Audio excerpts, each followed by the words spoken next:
quite happy because I am serving God. How about you? Masaya ba kayo na kayo nag-record sa buhay? At buhay ng Diyos? Wala pa ng kailan para malungkot, mga kapatid. Hallelujah! Hallelujah! Hallelujah! Praise God! Praise God! Praise God! Manitili tayo nakatayo sa dahil, mga kapatid. Praise God! Ako ay masayang-masaya na nakarating sa inyong conference, AMD Conference this year 2025. Praise God! Salamat po sa inyong kapahintulutan. Ako'y nagbibigay po guys sa ating district board members under the leadership of Reverend Alfredo de la Cruz. At gusto ko rin magbigay po guys sa ating pong AMD Committee, NSLT, under the dynamic leadership of Pastor Rolando Concepcion. Thank you sir, at sa kanyang mga committee. Thank you for the invitation. Salamat po sa ating mga pastors sa NSLB for sending your apostolic men to this great conference. Kalapakan natin ang ating mga pastor. Hindi ba natin ang mga pastor? Hindi ba natin ang motivate ang tao para pumalok sa ganitong gawain ng mga kapatid? So the man of God, your pastor, deserves your appreciation, mga kapatid. Hallelujah. Of course, sa inyong lahat na nakabot, nakarating sa magandang gawain na ito, mga kapatid. Ang hiling ko sa inyo, please don't go home empty. Okay ba yun, mga kapatid? Go home full. I want you to go home full with the Holy Ghost, full with the presence of the Lord. I have felt in my heart the Holy Ghost will do something great this morning.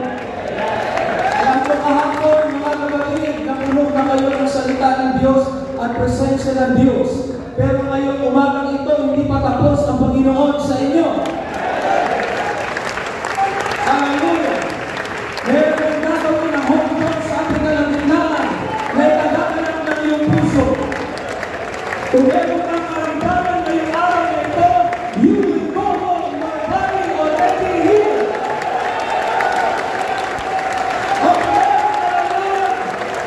Ang iyong karamdaman ay pinagin ng Panginoon. Hallelujah! Hallelujah! Ang iyong pangangailangan tinutunan ng Diyos. Bago ka pa man umuwi sa iyong simbahan o sa iyong bahay, nauna na ang anghel ng Panginoon doon. Dahil kailangan katulungan ng iyong pangangailangan.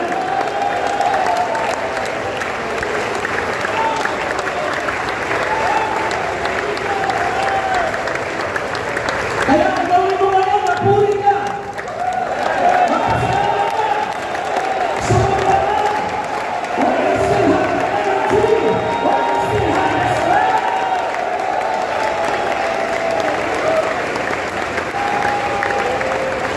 Hallelujah, hallelujah, hallelujah. Praise God, praise God, praise God. Kaya mga kapatid, mamaya sa ating pag-uwi, babaunin natin ang kagalangan ng Panginoon sa ating puso. Hallelujah. Thank you again for the invitation. It's an honor, it's my pleasure to be with you in this conference. We'll open our Bible in the book of Hebrews chapter 11. Bibilisan ko mga kapatid ang aming pangaral. I know you are all excited. Excited kayo na umuwi na mga kapatid. Ilan na sa inyo ang namimiss na si Mrs.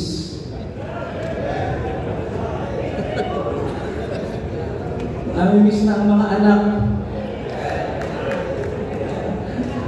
Namimiss na si Mrs. mga kapatid. Pag-uwi nyo sa inyong bahay, kapit nyo yung Mrs. Yung Mrs. nyo, huwag ibang Mrs. mga kapatid. Siguraduhin nyo yung yayakapin nyo, yung tunay nyo lang asawa. At ang apostolikong tatay ay iisang asawa lang. Bawat sa Biblia, mga kapatid, ang apostolikong tatay ay dalawang asawa o maraming asawa. Iisa lang pinagkaloob sa inang Diyos na mamahalin mo. Kapag uwi ninyo, padamanin nyo ang pamamahalin mo sa inyong asawa. Hallelujah. Hebrews chapter 11, verse number 5. Hindi ko alam kung nasa screen, pwedeng i-flash sa screen. But I will read you the verse, mga kapatid. Hebrews 11, verse number 5, in the King James Version of the Bible, it says here, by faith Enoch was translated that he should not see death, and was not found. Why? Because God had translated him. Hindi po natatapos dyan ang sentence. Colon yan. For before, this is the reason why he was translated. For before his translation, he had this testimony that he pleased God. Hallelujah. How many of you would like to be translated one day by the Lord? Yung salitang translated, inilipat, inalis, that he was not found and he did not see death. Posible ba sa Biblia na hindi mo makita ang kamatayan? Posible, mga kapatid. Hallelujah. Praise God. Hindi mo makikita ang kamatayan because God is going to translate you. But before your translation, you must have this testimony like the testimony of Enoch. And what was that testimony? That he pleased God. I'd like to speak to you on a simple message, the revelation of pleasing the Lord. The revelation of pleasing the Lord. I'd like to share this message to you from my heart because I have felt in my heart na merong minsan ang Panginoon sa bawat apostolikong tatay na narito ngayon sa conference. And this year 2025 is no longer or is not just an ordinary year for you. Itong taong 2025, this will be a year of your victory. Ay gagawin pagkilos ang Diyos sa inyong buhay ngayong taong 2025. Meron dito ipopromote ng Panginoon in the year 2025. You have signified your faith by your offering giving. That's faith, seed faith. Kaya expect something is impossible to please Him. For he that cometh to God must believe that He is, and that He is a rewarder of them that diligently seek Him. Verse number 7. By faith Noah, being warned of God of things not seen as yet, moved with fear, prepared an ark to the saving of his house, by the which he condemned the world and became heir of the righteousness which is by faith. Noah started his life by faith, and he ended his life by faith. By faith, by faith. Hallelujah. Mga kapatid, inumpisahan natin ang ating buhay simula nang tayo ay nakakilala sa Panginoon sa pananampalataya. Huwag natin sayangin ang ating dakilang tinanggap sa Panginoon. Huwag natin sayangin ang apostolikong pananampalataya. Like Noah, you started your life by faith, you will end your life by faith. How many of you has already or have already committed themselves or yan? You have already committed yourself to God. Sinabi mo, Panginoon, I have already decided I am going to serve you until my last breath. Kaya niyo yun, mga kapatid. I will live for you. I will follow you. Papagamit ako sa iyo hanggang ako ay may hiling. The revelation of pleasing the Lord. Mag-pray tayo mga kapatid. Panginoon, sa oras na ito, aming pinagkakatiwala ang muling bahagi ng aming pagsamba. This conference, Panginoon, sa iyo, Lord God, bless each one of us with your word. We pray, Lord, i-anoint mong bawat tenga na nakakapakinig, kung siya kong palang kaunawaan, hallelujah, na kanilang naintindihan mahigi, mabuti ang mga puro at dalisay ng mga salita na kanila pong maririnig. Help me, O Lord, langisan mo aking labig, Panginoon. Hallelujah, move mightily, O Lord God, sa aming kalagitnaan. In the name of the Lord Jesus Christ. Amen. Pinakaman natin ang ating praise God. Praise God.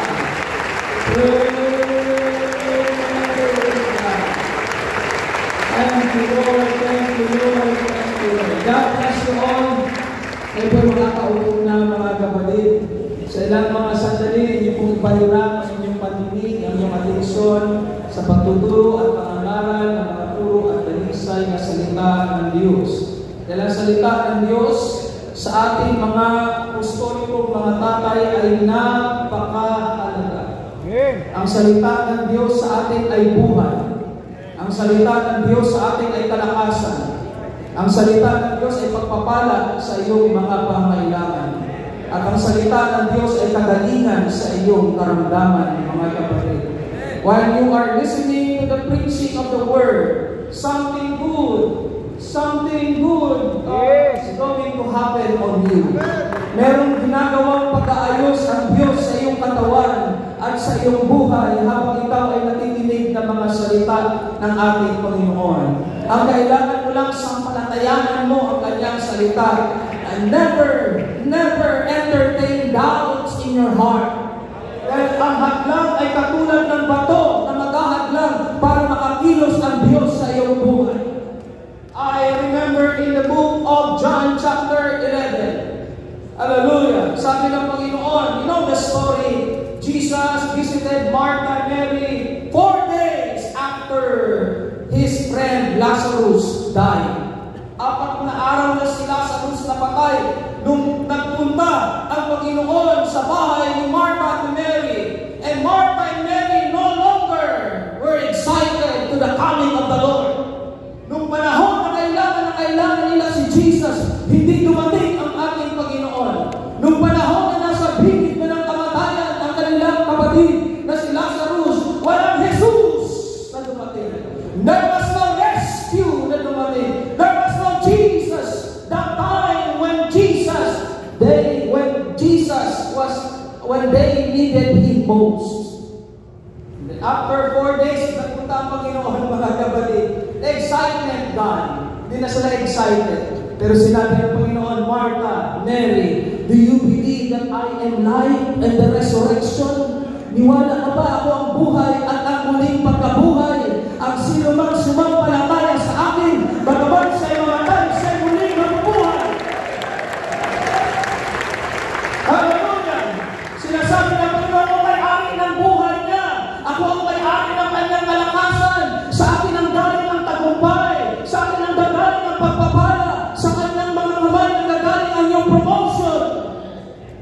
Lahat ng hinahanap ng tao sa buhay na ito ay nasa kamay ng ating Panginoon. Hallelujah! Hallelujah! Kung gusto mong pagpapala, nasa kamay ng Diyos ang mga pagpapala na iyong hinahanap. Kung gusto mo ng kalakasan, nasa kamay ng Diyos ang iyong kalakasan. Kung gusto mo mga kapatid ng promotion, ang promotion ay nasa kamay ng ating Panginoon. You just need to recognize that everything you need is in the hand of the Lord. Sabi niya, dalhin mo ko doon sa lugar kung saan siya inilibing. So dinala ang Panginoon. Sabi ng Panginoon kay Martha at Mary, bago siya magsalita, alisin ninyo ang bato. Kasi merong malaking bato sa kuweba na nakaharang. Sabi ng Panginoon, remove, tanggalin ang bato. Hallelujah! Bago magsalita ng salita ng buhay ng ating Panginoon. Nung tinatanggal ang bato, mga kapatid, then Jesus spoke a word. Sabi niya, Lazarus, come forth. Lazarus, come forth. Nung marinig ng ng isang taong patay, then the words of life dumaloy sa katawan. Hallelujah. Then the heart started to beat. Tumibok ang puso dahil sa salita ng Diyos. Fingers started to move. Eyes open. Hallelujah. At tumayo siya, mga kapatid. Hallelujah. Ang salita ng Diyos ay salita ng buhay at salita ng kalakasan sa ating mga kapatid. Kailangan tanggalin natin ang bato. Ang bato ay tumutukoy sa pag-aalinlangan ng tao sa salita at kapangyarihan ng ating Panginoon. Kailangan tanggalin mo ang bato ng pag-aalinlangan. Tanggalin mo ang bato ng kadiliman bago mga kilos ng Diyos sa buhay mo. Meron kang kailangan alisin sa buhay mo. Hanggang nandyan yung bato ng pag-aalinlangan o bato ng kadiliman sa buhay mo, hindi makakakilos ang ating Panginoon. You need to remove that stone.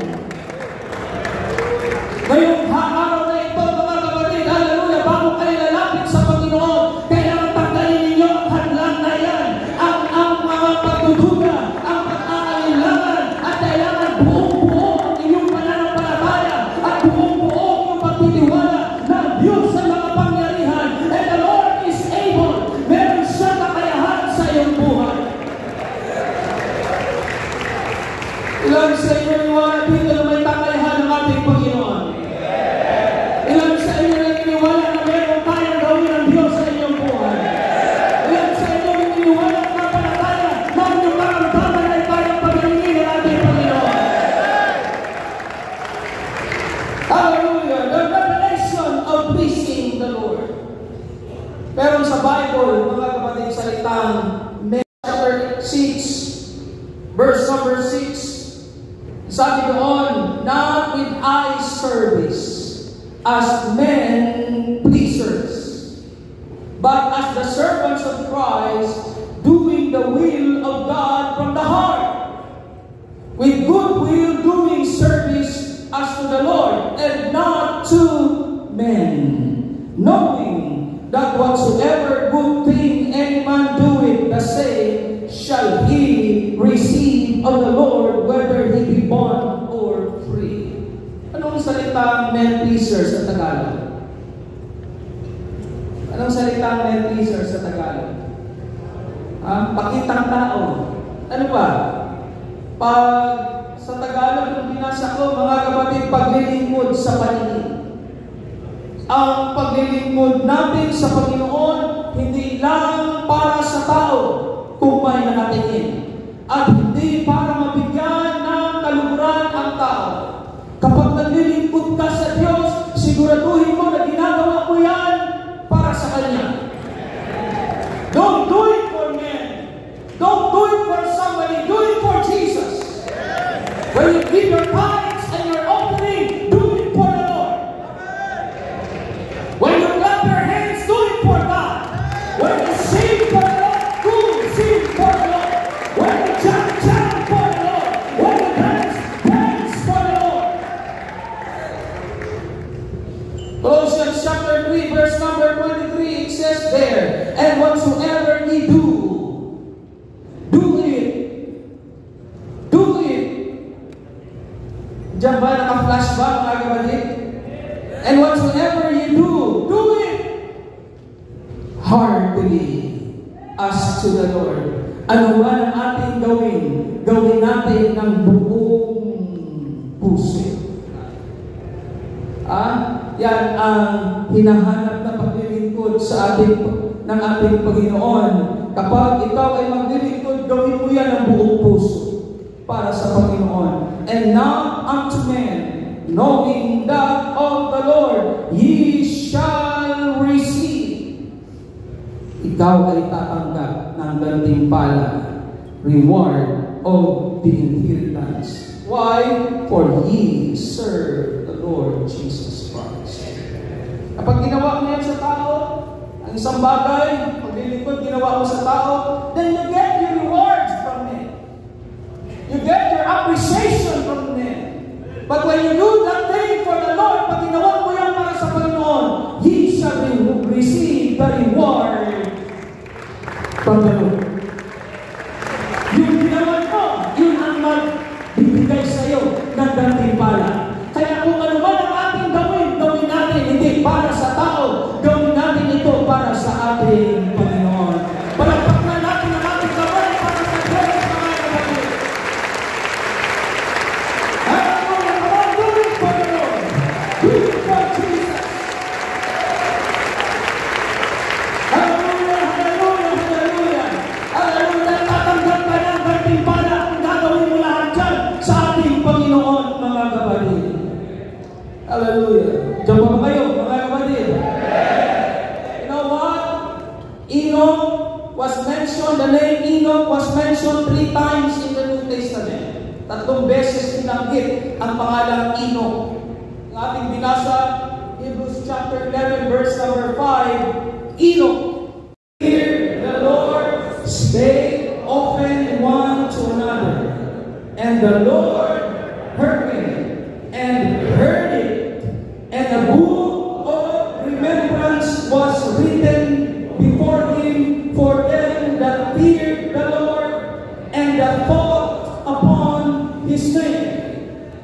Merong aklat ang Panginoon, ang tawag ay aklat ng alaala, kung saan nakasulat ang lahat ng ating ginawa sa mundong ito, mga kapatid.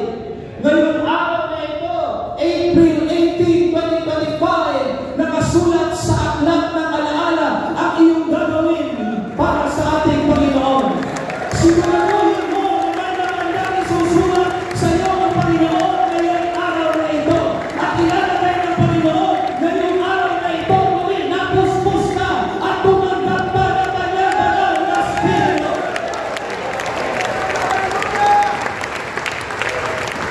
Hallelujah! Hallelujah! Hallelujah! You know what? Hebrews chapter 11 it starts in the word faith. Now, faith. Hebrews chapter 11, verse 1. And it ends with the word perfect. Verse number 40. So Hebrews chapter 11 has 40 strong verses. It starts with the word now faith. And it ends with the word perfect. What does it mean? It means if you live by your apostolic faith, you will end a perfect life. Kung pinahahawakan mo yung pananampalataya, minamahal mo yung pananampalataya, alam mo, ginagawa mo yung pananampalataya, iniibig mo ang salita ng Diyos, at ito ay iyong nilalagay, tinatago sa iyong puso, you will end a perfect life. Hindi ka iiwanan sa isang tabi na ikaw ay merong miserable kalagayan. King David said, I have been young, now I am already old, but I have not seen the righteous forsaken. Hindi mo nakita ang mga matuwid na pinabayaan, neither is he begging bread. Lang sa inyo dito ang hindi pinabayaan ng ating Panginoon. Lang sa inyo dito ang araw-araw nakakita ng kabutihan ng Diyos sa kanyang buhay. You are a living testimony na mayroong makapangyarihang Diyos na marunong magpala at kumilos sa inyong buhay. Araw-araw sa buhay natin mayroong ginagawa ang ating Panginoon. Hallelujah, hallelujah. Kaya nga, whatsoever you do it with faith in your heart. Whatsoever is not of faith is seen, according to Romans chapter 14, verse number 23. God heals you according to the measure of your faith, according to Romans chapter 12, verse 3. As it is written in the book of Romans chapter 1, the just shall live by faith. Ang matuwid mabubuhay sa pananampalataya. Lord, di pa ba kayo, mga kapatid?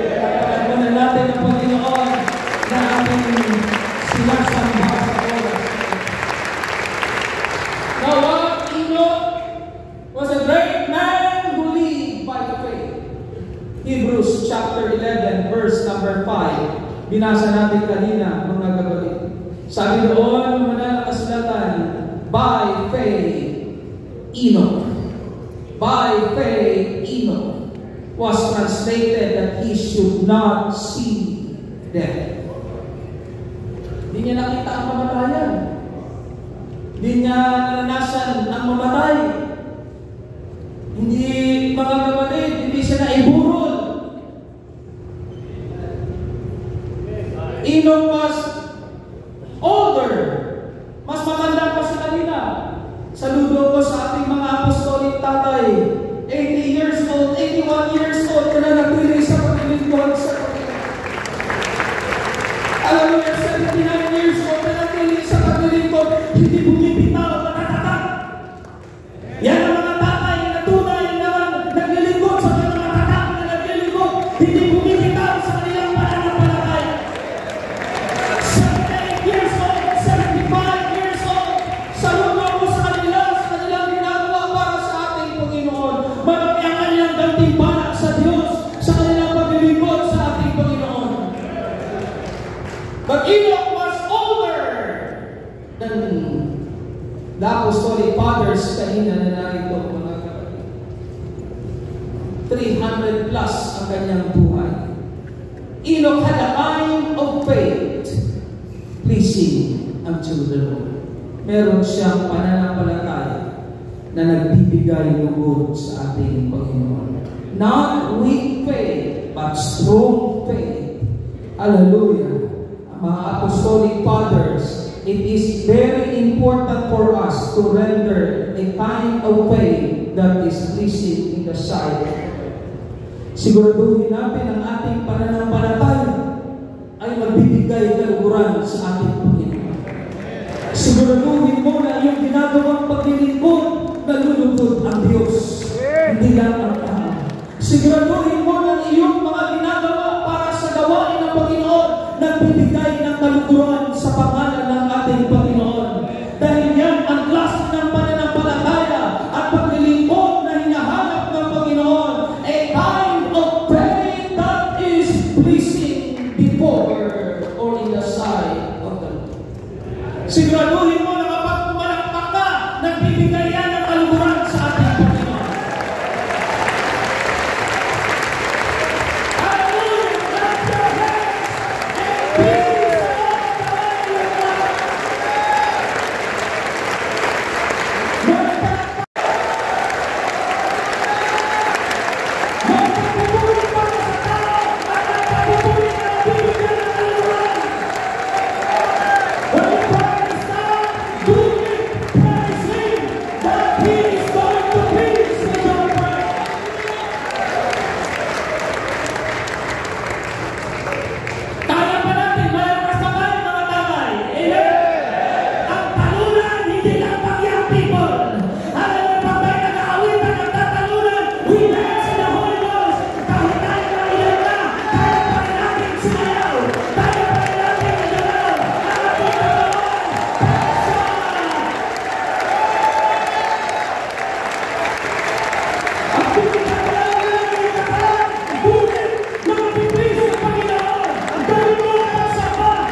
Hallelujah. That's the kind of faith Enoch had. He had that faith that is pleasing.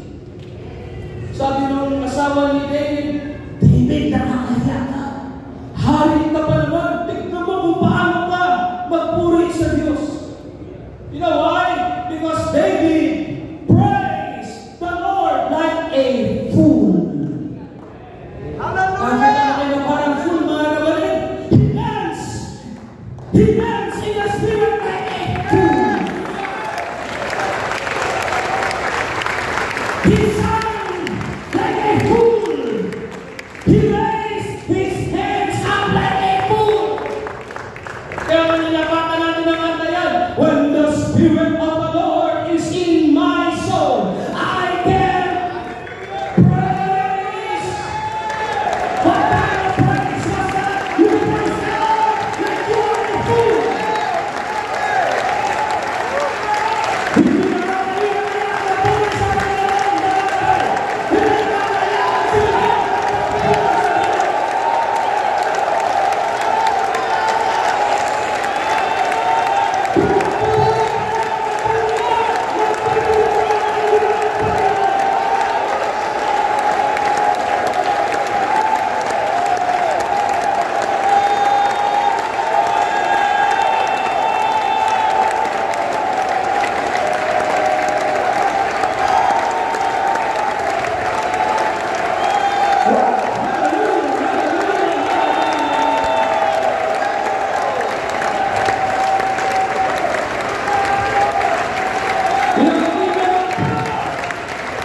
Hallelujah. I feel the Holy Ghost in the house.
How about your testimony? Ano yung patotoo? Kamusta yung patotoo sa iyong asawa? Kamusta yung apostol mo patotoo sa iyong mga anak? Kamusta yung mga patotoo sa iyong mga kaibigan sa mga kapatiran? Maganda o maayos ka ba patotoo sa iyong mga kapitbahay?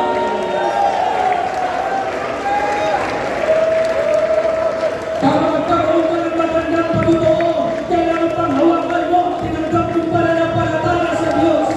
Hallelujah, because the Bible says, for without faith it is impossible to please God. Kung malapit ka lang, lumapit ka lang,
Do you think?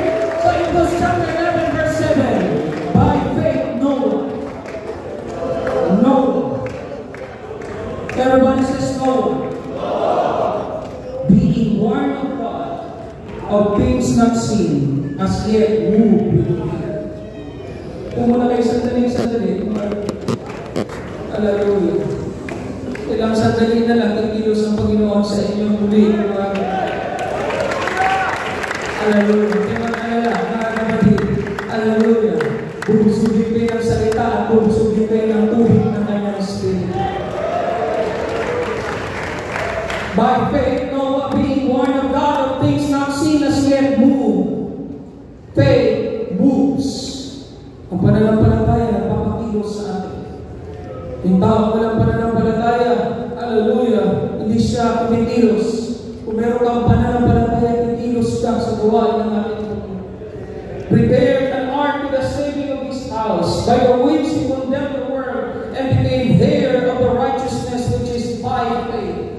Noah lived by faith. He ended his life by faith. Hebrews chapter 11, verse 7. Let's talk about Enoch and Noah.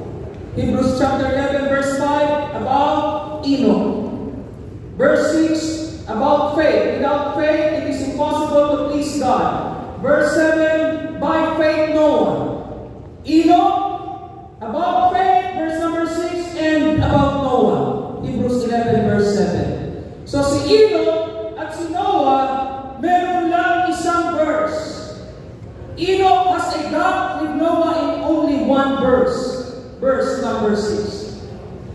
So verse number 5 about Enoch, verse number 6 about faith, verse number 7 about Noah. But you know what? From Hebrews 11 verse 5 to Hebrews 11 verse 7. Ang bilis natin basahin yan. Isang minuto lang. Pero kung totoo niyan, from Hebrews chapter 11 verse 5 to Hebrews chapter 11 verse 7, that span for a total period of 3,061 years. Ganon yan katagal. Kung basahin natin ang bilis.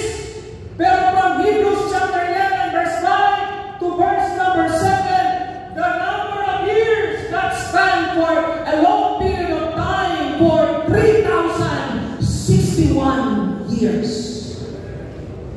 The Lord was pleased with Enoch, and so with Noah. There's two, Enoch and Noah. They lived in generations, different generations of 1,000 years gap. Enoch lived or existed 1,000 years before Noah. Noah lived 1,000 of years after Enoch. So these two lived in different generations of 1,000 years gap. Ito yung generation, mga kapatid, the generation of Enoch, who had a son named Methuselah. Anak niya si Methuselah. Itong si Methuselah, ang anak niya si Lamech. Itong si Lamech, ang anak niya si Noah. So Enoch, Methuselah, Lamech, Noah. So Enoch is the great-grandfather of Noah. Noah was the great-grandson of Enoch. 3,061 years. Ang isang taon, libong taon, isang araw lang, mga kapatid. Kung hindi pa sinasagot ng Diyos ang iyong panalangin, huwag kang mainit. Just keep on praying. May itinagkapanahon ng Diyos sa iyo na sasagutin niya ang iyong panalangin. May kapanahon ng panahon ng Diyos para tumugon sa iyong mga panalangin. From Enoch to Noah, that's span a total period of 3,061 years. However,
pinakamagandang na ipapamana mo sa iyong mga anak, hallelujah, sa iyong lahi, ay ang iyong pananampalatayang apostol.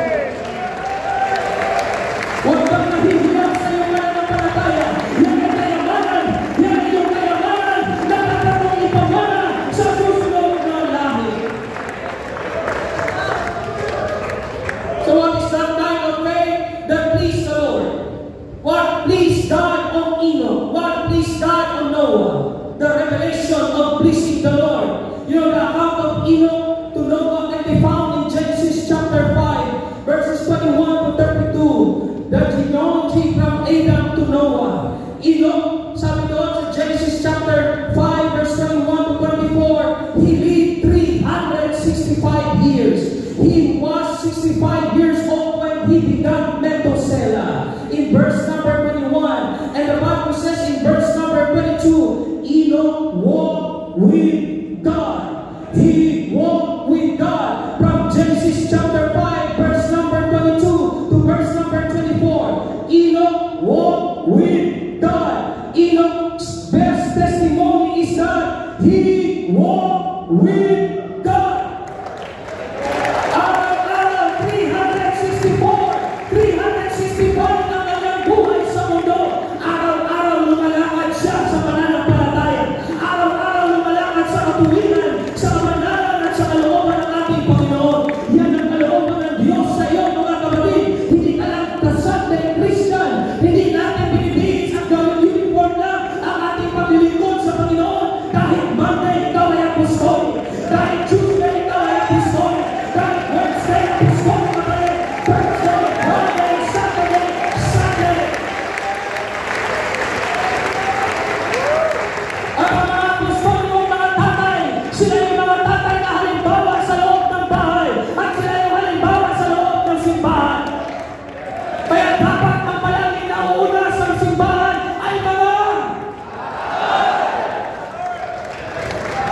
ulitin natin, dapat palaging nauuna sa simbahan. Devotion pala, dapat ay mga kaya nauna, sasama ang nanay, sasama ang mga anak. Hindi naman mga anak ang nauna at ang tatay natutulog pa.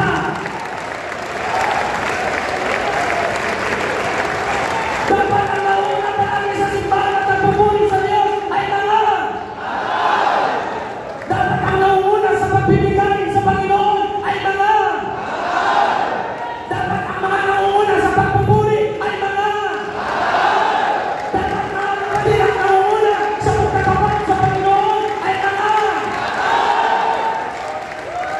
kaya nila ang mga tatay dapat mga tatay ay nauna.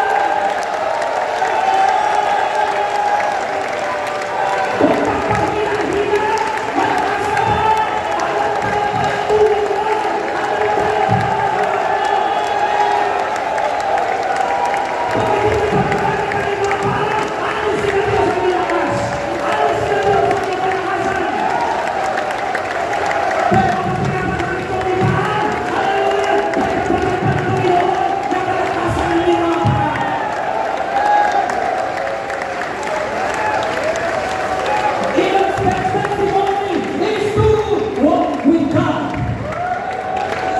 Methuselah lived 969 years. Pinakamatandang tao, si Methuselah, anak ni Enoch. Tapos mga kapatid, si Lamech, 777 years ang tanda niya rin. Pagkatapos ay si Noah ay 950 years. Tandaan niyo ito, kayong may pananampalataya, pinangaawangan ninyo yung pananampalataya apostoliko.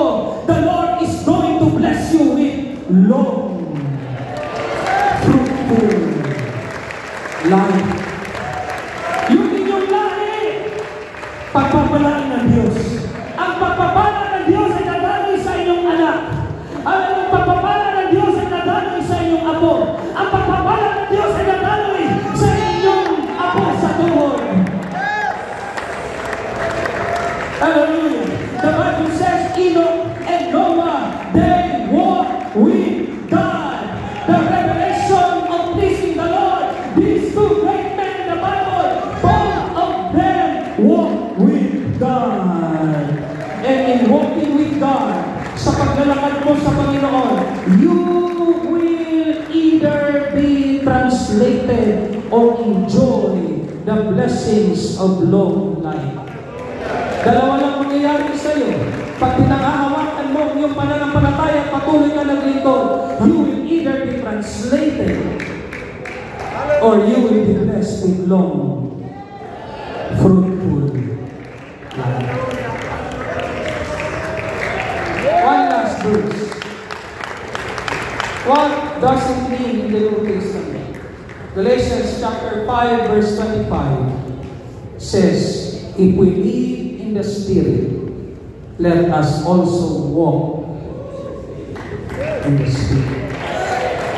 So gusto mo ma-please ang Panginoon sa iyong buhay, sa iyong ginagawa, walk and live in the Holy Ghost. Bakit iba tayo sa iba? Hindi tayo pareha. Kung minsan pareha sa ating kanta sa kanila, pero iba sila sa atin. Hindi nga kasi laki, mga kapatid ng ating simbahan,